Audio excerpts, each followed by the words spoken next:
জৈৱ বৈচিত্ৰ্য ৰক্ষা কৰা আৰু বনজ সম্পদৰ সংৰক্ষণ কৰাটো আমাৰ সকলোৰে দায়িত্ব। কিন্তু আমি মাজে মাজে বহুত খবৰ পাই থাকো যে এই ধৰণৰ বহু কাম যিয়ে প্ৰকৃতিক সুৰক্ষাত অসুবিধা কৰে, বনজ সম্পদ ধ্বংস কৰে, এনেকুৱা কাম কিছু চলি থকাৰ বাতৰি আমাক কেতিয়াবা চিন্তিত কৰে।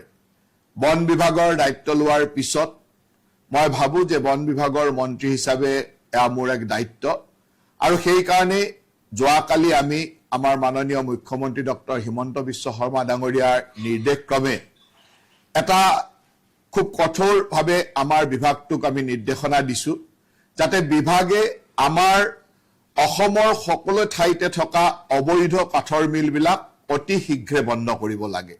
এই কাঠৰ মিলবিলাকত বিভিন্ন বনাঞ্চলৰ পৰা অহা কাঠসমূহ চোৰাংভাৱে আহি তাত কাঠসমূহ বিভিন্ন ধৰণে ফলা হয়, যাৰ কাৰণে বহু সময়ত চোৰাংভাৱে বনাঞ্চল ধ্বংস হয়। সেই কথাসমূহৰ ওপৰত লক্ষ্য ৰাখি আমি যোৱাকালি মাননীয় মুখ্যমন্ত্ৰী ডাঙৰীয়াৰ নিৰ্দেশ কৰ্মে আমি বিভাগৰ প্ৰতিটো ডিভিজনতে ডিএফঅ সকলক, ৰেঞ্জ অফিচাৰসকলক বা সংশ্লিষ্ট বিষয়াসকলক নিৰ্দেশনা দিছো যে অবৈধ কাঠফলা মিলসমূহ অতি শীঘ্ৰে বন্ধ কৰিব লাগিব, জব্দ কৰিব লাগিব।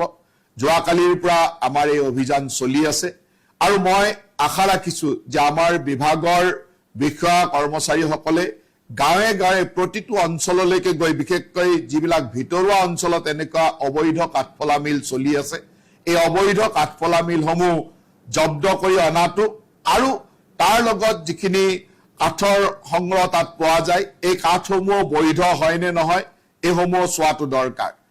চৰকাৰে কিছুমান ঠাইত কাঠৰ মিলৰ পাৰ্মিশন দিয়ে।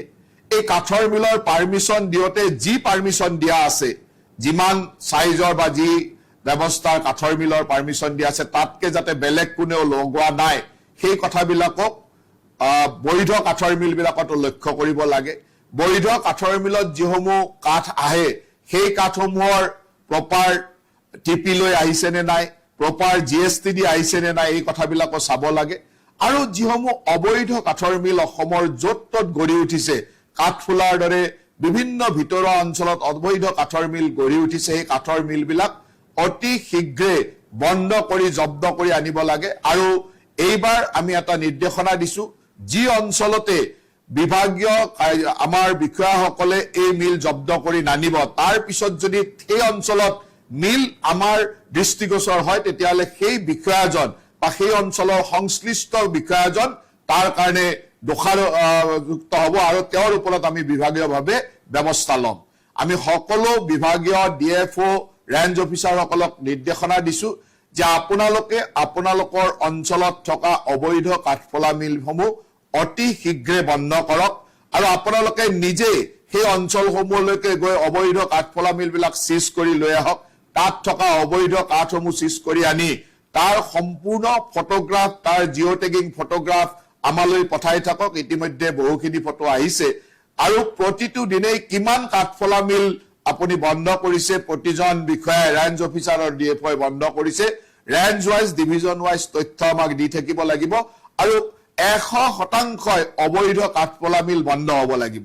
যিসমূহ বৈধ মিল আছে তাতেও বৈধভাৱে স্বীকৃত মেচিন আছে নে নাই, তাতকৈ কিবা বেলেগ মেচিন লগাইছে নে নাই, অতিৰিক্ত মেচিন লগাইছে নে নাই, লগাইছে নেকি, বা তাত যিসমূহ কাঠ আনিছে সেই কাঠসমূহৰ প্ৰপাৰ টিপি আছে নে নাই, প্ৰপাৰ ইউএ বিলেৰে তেওঁলোকে জিএছটি পেইড কৰি আহিছিল নে নাই, সেই কাঠসমূহ চেক কৰিব লাগে। আৰু এই কামটো মিছন মোডত যোৱাকালিৰ পৰা আমি আৰম্ভ কৰিবলৈ নিৰ্দেশনা দিছিলো আৰু ইতিমধ্যে আমাৰ বিভিন্ন বিষয়াই এই কামটো কৰি আছে। কিন্তু মোৰ বিভাগৰ ওপৰত বিশ্বাস আছে যে 100% কাঠৰ অবৈধ কাঠফলা মিল যাতে বন্ধ কৰিব পাৰে, তাৰ কাৰণে আপোনালোকে কাম কৰক। আৰু যি বিষয়াই এই কামটো সঠিকভাৱে নকৰিব আৰু যি অঞ্চলতে ভৱিষ্যতে এনেকুৱা ধৰণৰ অবৈধ কাঠফলা মিল পোৱা যাব, সেই অঞ্চলৰ সংশ্লিষ্ট বিষয়াজন তাৰ কাৰণে দোষাযুক্ত হ'ব আৰু তেওঁক আমি ব্যৱস্থা গ্ৰহণ কৰিম। যদি তেওঁৰ অঞ্চলত সেই ৰেঞ্জত যদি কাঠফলা মিল চলি থাকে, সেই ডিভিজনত যদি কাঠফলা মিল চলি থাকে, তেতিয়াহ'লে তাৰ সংশ্লিষ্ট ৰেঞ্জ অফিচাৰজন, সংশ্লিষ্ট ডিএফঅজন তাৰ কাৰণে দোষত পৰিব আৰু তেওঁৰ ওপৰত আমি বিভাগীয়ভাৱে ব্যৱস্থা ল'ম। গতিকে মই আশা ৰাখো যে এইকেইটা দিনৰ ভিতৰত অহা এসপ্তাহৰ ভিতৰত যাতে সম্পূৰ্ণ অসমৰ অবৈধ কাঠফুলা মিলসমূহ বন্ধ হয়, তাক আমি বিভাগে নিশ্চিত কৰিবৰ কাৰণে আমি উচ্চপদস্থ বিষয়াসকলক নিৰ্দেশনা দিছো আৰু সকলো দিশ তন্ন তন্নকৈ চোৱাৰ কাৰণে আহ্বান জনাইছো। কাৰণ আমাৰ ওচৰত এনেকুৱা ধৰণৰ খবৰো আছে যে গোৱালপাৰাৰ পৰা কাঠ কাটি ব্ৰহ্মপুত্ৰৰে পাৰ হৈ যায় আৰু এনেকুৱা ভিতৰুৱা অঞ্চলত বিশেষকৈ বাগবৰ ইত্যাদিৰ বহুত ভিতৰুৱা অঞ্চলত অজস্ৰ এনেকুৱা কাঠফলা মিল সৃষ্টি হৈছে যিয়ে এই ধৰণৰ বন ধ্বংস কামত ব্যৱহৃত হয়। গতিকে বনাঞ্চল আমি ধ্বংস কৰিব দিব নোৱাৰো। অসমৰ বনাঞ্চল ৰক্ষা কৰাটো আমাৰ দায়িত্ব আৰু আমাৰ সংশ্লিষ্ট বিষয়াসকলে এই কথাটোত অত্যন্ত গুৰুত্ব সহকাৰে চাব আৰু যিয়ে ইয়াত গুৰুত্ব নিদিব বিভাগটো তেওঁলোকৰ ওপৰত যথেষ্ট কঠোৰ হ'ব। গতিকে মই যিকোনো খবৰৰ বাবে যোগাযোগ কৰক আমাৰ এই নম্বৰত 9181 307 221।